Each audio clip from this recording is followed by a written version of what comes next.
Okay.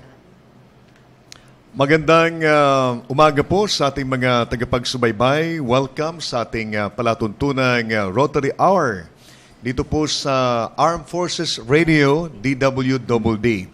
Ako po ang inyong lingkod si Colonel Jerry Zamudio, past president po sa Rotary Club of Camp Aguinaldo. At kasama ko po ang ating mga iginagalang at mga ipinagmamalaking mga kasamaan po sa Rotary Club of Camp Aguinaldo.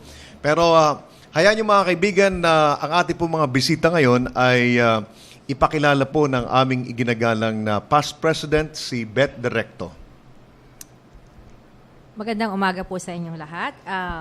Kinalulugod po namin ipakilala sa inyo ang aming guest of honor ngayong hapon, si Miss Heidi Season, isa pong famous director and peace advocate. Magandang umaga po. And another po from Bantay Bayan, si Colonel Briones Grillo. And the President. And Dr. Caralde is here. Doc, kanina ka po namin hinahanap na wala ka. Ang president po ng Bantay Bayan. Siyempre, hinahanap ko siya. Dumating kanina na wala. Tapos, ang ating pong past president, si Wilson Galedo. Magandang umaga po sa inyo lahat sa mga tagapakinig ng DWDD. Ang ating pong president-elect, si Rose May Cabatit. Okay. At Thank you din sa kanyang pagkain na dala. thank you po sa pagkain na dinala. Ang damit masarap. Ang presidente po ng aming RCC, Anghel ng Masa, si Miss Tina Clemente. Sa dala niyang meriendahan din. Yes. Ang pinakabago po naming member, ang napakagandang si Amihan Sabilio. Bagong member natin. Yes. Tapos meron po kaming prospective member. Si Madam, ano yun, Mary Jo? Siya ba siya? Si Minda Minda. Mangonan? Mangonan. Monon. Salamat din doon Mangonon. sa kanyang meriendang dala. At ang ating pong charter member, the only remaining charter member, Raquel Santos.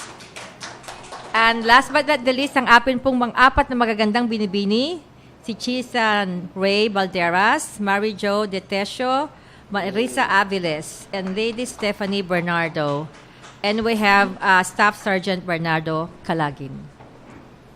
Okay. Saka si Ferdinand, yung ating operator. And ang si Ferdy. Engineer.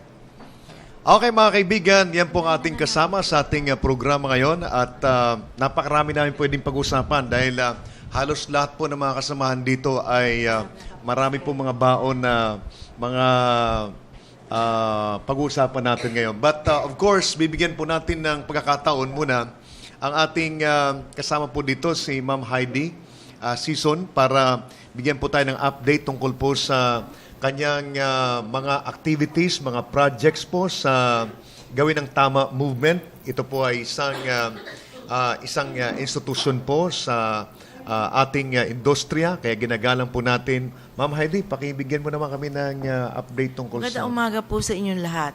Kami po ay naggawa ng isang grupo na para bang triangle. Ang nasa taas ay Character Building Foundation kasi kailangan daw mas maganda kung mga civilian ang nangunguna. Tapos, sa base ng triangle, there's the police and the military. For about, siguro mga 2 years and a half na, ang pinupundirian na namin yung droga. Kasi sinabi nila sa akin, Ma'am, you have to agree to be part of this and to head this kasi 85% ng lahat ng mga crime sa ating lipunan ang merong drug-related all the time. Sabi ko, totoo ba? Ganun na ba kalaki? So we started to make research and we started to make a Marshall Plan on how we're going to do it. But after election, na-derail kami kasi nagkaroon ng interception via a new president. At that time that it happened, I was visiting with my family abroad, my grandchildren. Pagbalik ko, first meeting ko sa PNP and military, sabi ko, totoo ba may bago na tayong presidente? Yes, ma'am. Ano ba? Malaki ba ang ano niya sa winning? Sabi niya, malaki ho ang 16 million. Sabi ko, malaki yan, landslide yan. Tapos sabi ko, ano ba itong sinasabi na may bago ng technique na gagamitin para sa droga. So, in-explain nung PDEA. Kasi may PDEA member kami. Sabi ko, ganyan ba? Alam mo ninyo, hindi naman sa ako'y duwag, ako'y sigurista lang. Kapag ang isang bagay may executive order, pero wala pang implementing rules, medyo nakaka-nervyos. Pangalan po namin ang nangunguna dyan, gawin ang tama. So I said, if you have to follow the chain of command, may chain of command ang police, may chain of command ang militar. Kami po, dahil kami civilian, wala naman kaming chain of command, except our brain and our God are, di ba, what is right and wrong. Kaya sabi ko, if our presence in this group will be detrimental to the chain of command that you are following, I am ready to turn my back now and let you just do the job. Because in essence, sabi ko, ayokong sumabit dyan kasi walang implementing rules at the time, no? So ayaw naman nila pumayag na umalis kami kasi as far as they are concerned, their credibility is standing well when there is a civilian group with them. Pag walang civilian group, sila lang, naku-question sila. So sabi ko, siguro maganda kung papayag ang PDEA, absent muna kayo. At you are following your chain of command. Pero kami, yung PCRG, at saka CRS, tsaka kami, we can talk among ourselves. Kasi now we have to rehash our Marshall Plan. At the time, may Marshall Plan na kami. How to deal with drugs. Pero with this situation, sabi ko, kailangan tayo magbago rin. So, now we are in the process of clearing the way. I just need one more interview with Dr. Tolentino in Makati Med, which will happen on the 31st of August at 1 o'clock in the afternoon. His specialty is he's a psychiatrist, but his subspecialization as a psychiatrist is what they call addiction. You can be addicted to anything, to beauty parlor. You can be addicted to a game, music, sugal, di ba? So, ang ano niya is addiction. So, meron na kaming appointment to see him on the 31st. After that, kumpleto na yung aming Marshall Plan. Magaling po yung Marshall Plan namin. Kasi pagka nakuha na sila ng police in whatever method, kailangan ma-rehab yan. So, our road begins sa rehab. Okay? So, para hindi kami nagchochoke ng police, kami, rehab.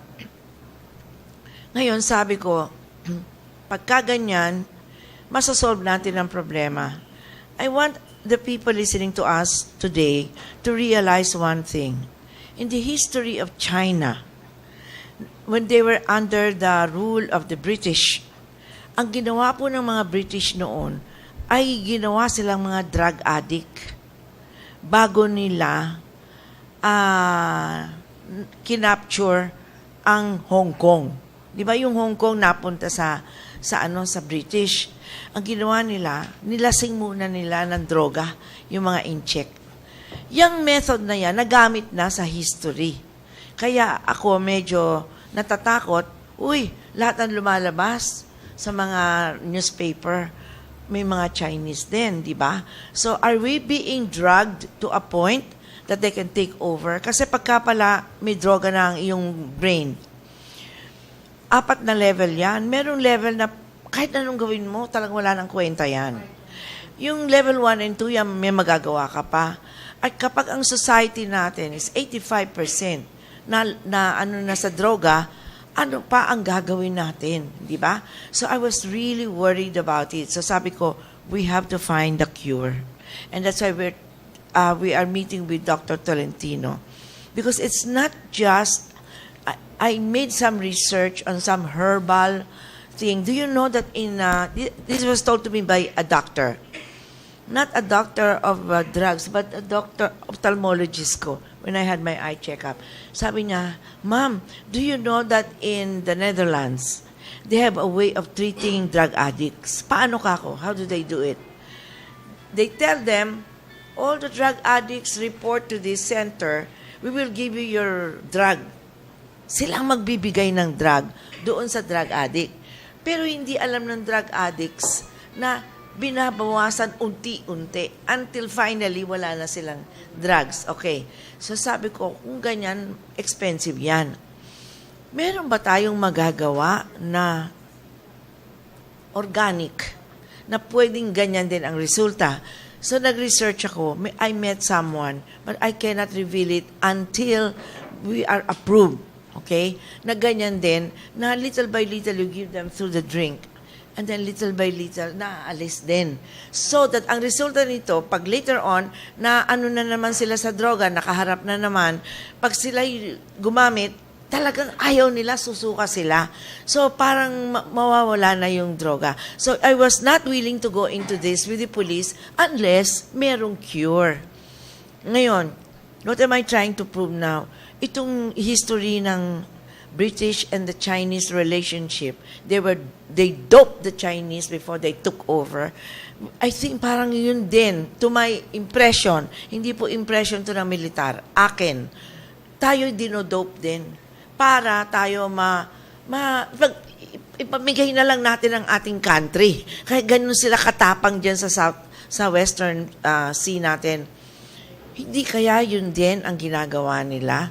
Ano ang relasyon ngayon ng defense of one's land, which is the job of the armed forces, and the drugs that is happening in our country today? Galing. So, yun ang ating susundan ngayon, yung problema natin sa illegal na droga sa Pilipinas. Itong aspeto kasi ito ay isang dimension nito ng national security na pwede nating sundan na. No? At I agree na ito ay very evident itong ganitong klaseng mga sitwasyon sa ating bansa at siguro everybody will also agree na kapag ang society ay mahina, ay mas madali. Hindi siya threat sa bansa na mayroong banta doon sa bansa na yon. And along that line, nakita ko, ito yung dahilan kung bakit itong presence ng illegal na droga sa Pilipinas ay talagang nandiyan yan.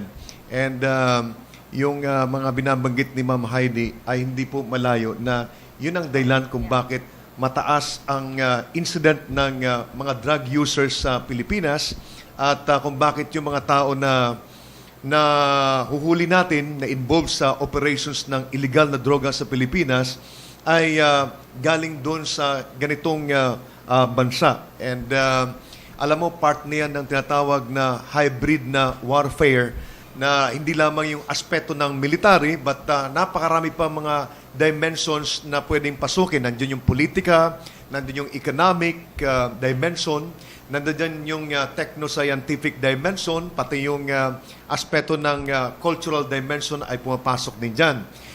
Dahil ako'y naniniwala na itong ginagamit na approach ay sabay-sabay talaga para pahinaan. Kaya nga ako dapat tayo magpasalamat bago ko ibigay yung microphone kay Sir. Dapat tayo ay maging mapagsuri din tayo. Mataas dapat yung level ng discernment natin para itong mga nangyari sa ating kapaligiran ay naiintindihan natin, naunawaan natin. And dito ko nakikita ang kalaga ng ganitong klase mga forum na iba't ibang mga tao yung kausap natin at nagbibigay ng perspective nila kung ano yung kanilang mga nakikita sa mga nangyayari sa kapaligiran at ito ay dapat mapakinggan natin because ito ay importante ito sa gagawa natin ng mga desisyon para sa interest ng ating bansang Pilipinas. So, yung perspective naman ni Sir Wilson. Magandang umaga ulit sa inyo lahat.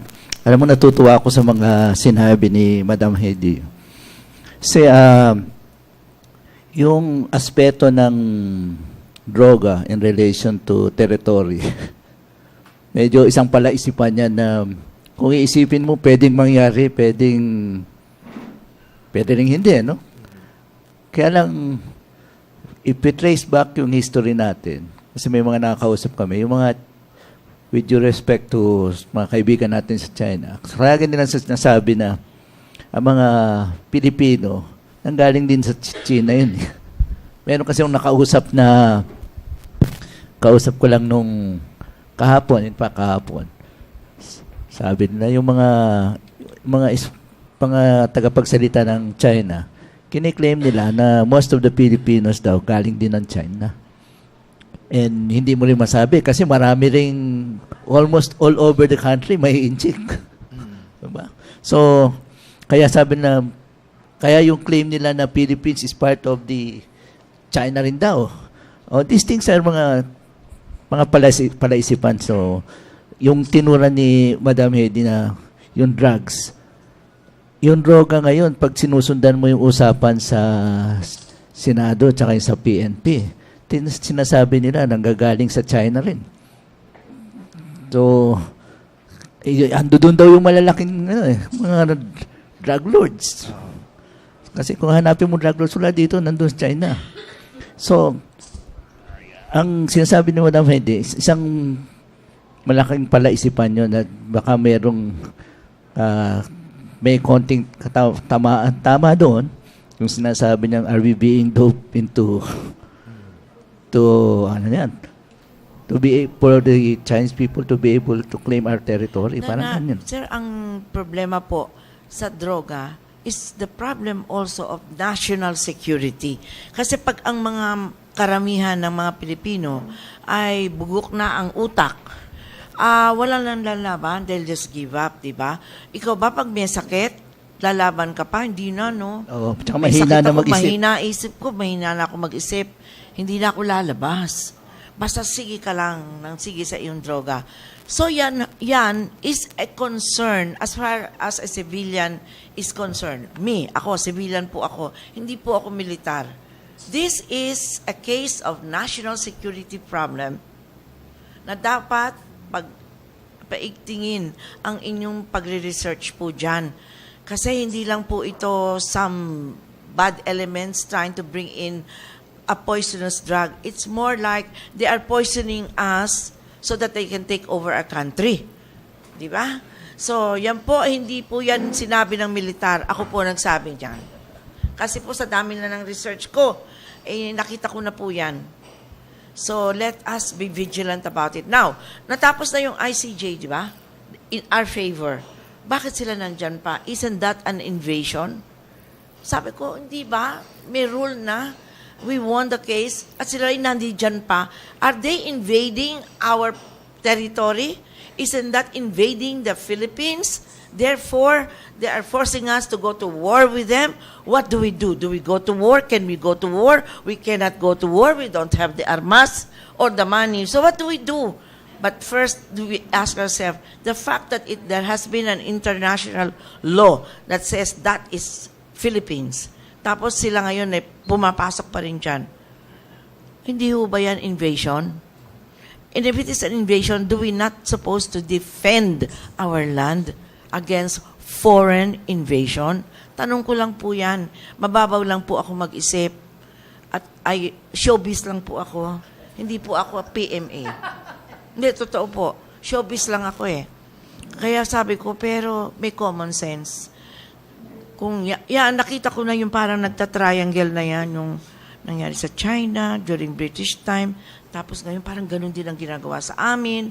Tapos they're claiming our land towards the Western Philippines. Tapos sabi ng United Nations, ICJ, hindi, sa Pilipinas yan. But they continue to go there. Ano ibig sabihin yan? They're invading our land. So, may I ask, are you aware that we are being invaded? Or we are hoping we are not, so we're closing our eyes, hoping that when we wake up from the dream, they will be gone. They might hate me for saying this, but sometimes you have to open up a new way of looking at things because we should not be afraid. If it is true, then we should not be afraid to fight for our country. Kaya nga ho sinasabi nila ang nagmamahal sa bansa ay hindi lang po pulis at militar. Kami po na mga civilian, mahal din po namin ang bansa. May question po kayo. Si Dr. Ila, si Doc natulog na naman. Tinulugan na naman ako. Nag-iisip si Doc. Ayaw, Doc. Si Doc kasi iba naman ang kalaban niyan eh. So, ito nga yung nakikita ko ng importance ng ganitong klaseng mga forum na, alam mo, simple lang, pero pag ikaw ang nakikinig, saka mo nare-realize, oo nga, So, gaano mang ka-ordinaryo ang inyong mga nakikitang or opinion or yung inyong pananaw, dapat yan napapakinggan yan at naihalo natin para doon sa paghalo-halo natin yun ay nakukuha natin yung malaking mensahe. Sapagkat ang problema natin sa illegal na droga ay napakalaki na ho.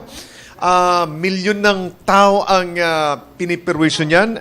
Yung binigay sa akin na data ni Amihan, galing ito sa Philippine National Police. Ngayon, ang surrenderies natin is nasa 640,233 na yung nag-surrender ngayon. Ibig sabihin, ganun kadami na. Yung nag-surrender pa lang ito. Gaano kadami yung nandiyan pa ngayon sa mga kalsada ngayon? Nasa mga barangay, 3 million? Yun. 3 milyon, ganong kalaki yan. At yun lang ang nabibilang natin, ha? Yun lang ang nakakapasok doon sa radar natin. Isipin nyo na lang kung gaano kalaking problema ito sa ating society na paglabas mo, hindi ka makasalubong ng mga gumagamit ng illegal na droga. So tingnan nga natin yung pananaw dito ni Dr. Ben Caralde. Magandang